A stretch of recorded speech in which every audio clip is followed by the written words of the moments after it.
photo people, I'm Allie. And I'm Lizzie, and we're the Photo Sisters. Today we're going to talk to you about cards, memory cards for your camera. Yep, and this is pretty the same whether you're shooting with an SD or a CF card, so it shouldn't matter, but we had somebody ask us if it mattered what particular brand or model of card that you purchase, and I really don't think so. I'm just going to show you one of my memory card cases. These are really nifty, by the way. They fit into our Kelly Moore bags perfectly, too. They have a cool flapping effect. You can see that I have different brands of memory cards and even different versions. I have both SanDisk and Kingston cards. Kingston is a lot less expensive if you've ever looked into memory cards. But basically what I think that you should do is just read the user reviews on the cards. That's what I like to do. I don't necessarily shy away from the less expensive ones because usually they have 1,000+ positive reviews. So that's what I've done. I haven't had any problems, knock on wood, with any of my cards or different brands, and I haven't really noticed a difference between how expensive they are. I will say that some of my SanDisk cards that are newer can shoot faster, but I don't shoot action or sports or something that I need it to be like crazy fast. That's just why you have your brain to remember those kind of things. So if you're shooting something that requires extremely fast read and write speeds, then I would definitely say to invest in the better quality cards.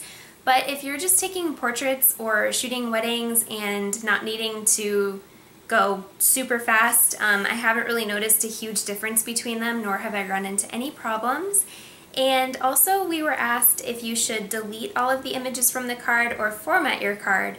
And what I like to do is after every session, once I've downloaded the images onto my computer and backed them up, and usually I don't format my card until I've edited all of the photos so that I know that there wasn't any problems with any of the files being corrupt. Then usually what I do is I put the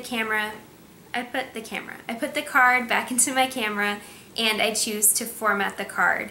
And I choose to format the card because I've heard that in the event that you do need to go back and get deleted files from your card, it's actually easier to go back and do that on a formatted card versus a card that had just the files deleted, like the delete all button, I guess you could say, unless you've already rewritten over the formatted card. But if you have a formatted card and if you haven't taken any photos, I've heard that it's easier to access old files on there that haven't been written over. So that's just what I like to do. You just want to make sure that you format the card in the specific camera that you're using it in.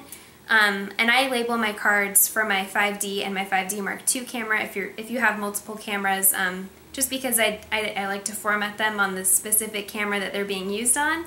And that's just what I have found has been easiest. But overall, I just go usually with what's on sale, and I just do a little bit of back research to make sure that it's a decent card, because the last thing that you want is an unreliable memory card. So just do your research for each particular one, but don't be afraid of brands that you might not have heard of, because most of them are still pretty good cards.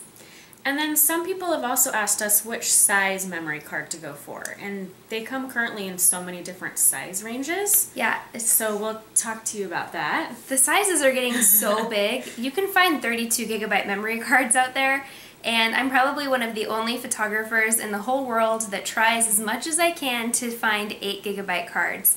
I still have some old 4 gigabyte cards as well, but I personally like the smaller capacities because if for some reason a memory card does go corrupt, or if I drop the card into a pool or something, let's hope that doesn't happen, but I just like the fact that if something does happen to the card, it's only 8 gigabytes worth of pictures instead of 16 or 32 gigabytes.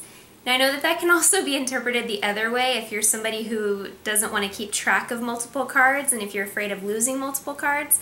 Or if you're using a video feature, I think it would be good to have a larger capacity. But for me, I personally like the 8 gigabyte cards. Maybe one day I'll branch out to a 16 gigabyte. It kind of sounds more like a personal preference. Yeah. Kind of do your own research and see what works for you on that one. But that's what we do. Yep. Smaller. All right. Thanks, guys. Thanks for watching. Bye.